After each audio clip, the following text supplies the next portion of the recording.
Stop bayar di pinjaman online legal OJK jika kalian mendapatkan tindakan seperti berikut ini ya. Simak videonya.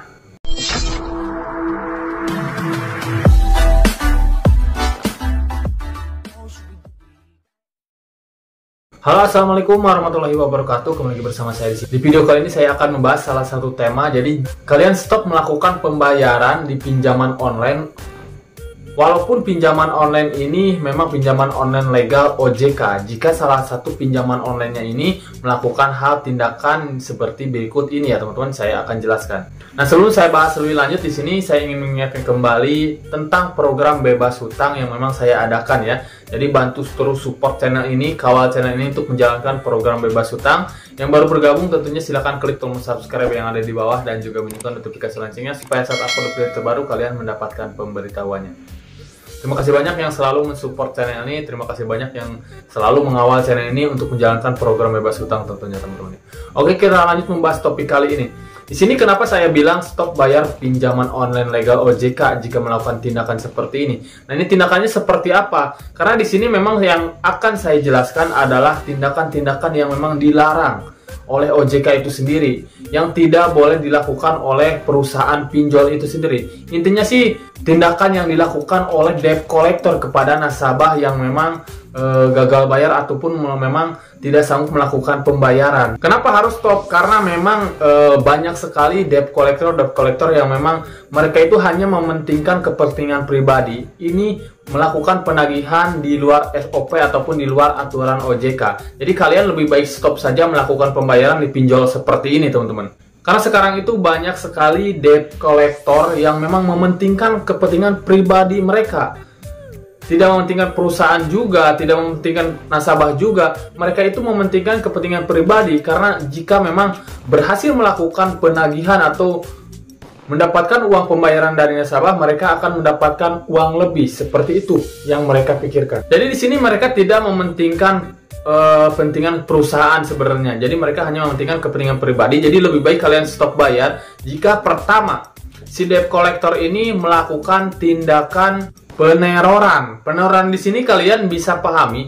Pastinya di sini DC itu melakukan panggilan-panggilan masuk, yang mana peneroran di sini disebutnya jika kalian memang merespon panggilan. Tapi kalau jika kalian misalkan tidak merespon sama sekali, DC itu melakukan puluhan panggilan setiap harinya, ini bukan peneroran teman-teman, karena kalian memang tidak merespon. Tapi jika si DC ini melakukan panggilan terus-menerus, misalkan kalian sudah mengangkat telepon nih, tidak bisa melakukan pembayaran ke DC, tapi DC masih melakukan panggilan terus-menerus, misalkan sampai malam terus-menerus seperti itu. Nah, ini disebutnya peneroran. Jadi kalian stop saja bayar di aplikasi pinjaman online ini, karena itu sudah di luar aturan OJK teman-teman. Dan juga si DC-nya melakukan pesan-pesan singkat yang tidak jelas.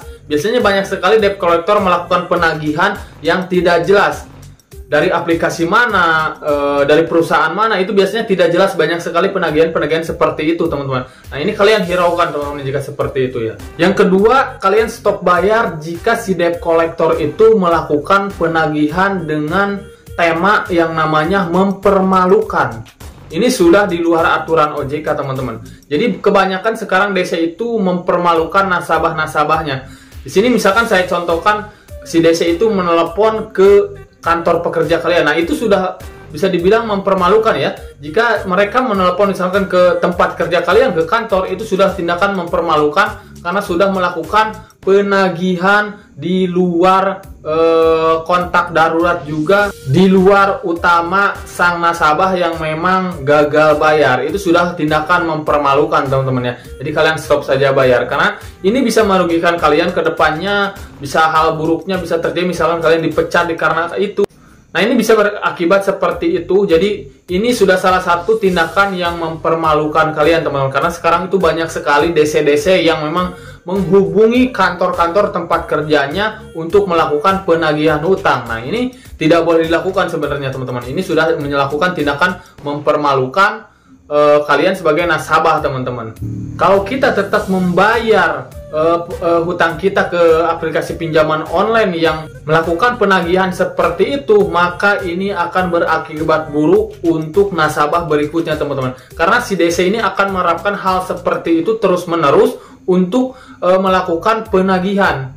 Jadi kalian lebih baik stop saja supaya tidak ada lagi penagihan-penagihan seperti ini, teman-teman. Intinya stop seperti ini supaya tidak ada lagi penagihan yang melakukan tindakan peneroran ataupun mempermalukan, teman-teman ya. Dan yang ketiga di sini yaitu tindakan dilakukan oleh DC dengan melakukan penagihan dengan cara kekerasan. Kalau itu sudah jelas sekali itu melanggar hukum juga.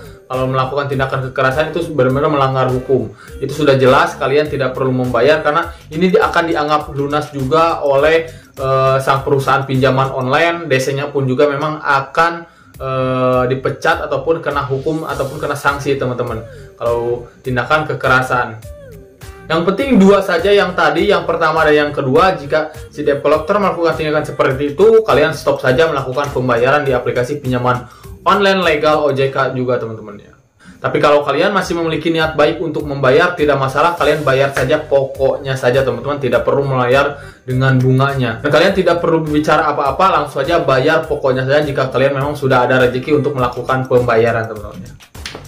Oke, itu saja sedikit informasinya, mudah-mudahan bermanfaat ya. Saya pamit. Assalamualaikum warahmatullahi wabarakatuh.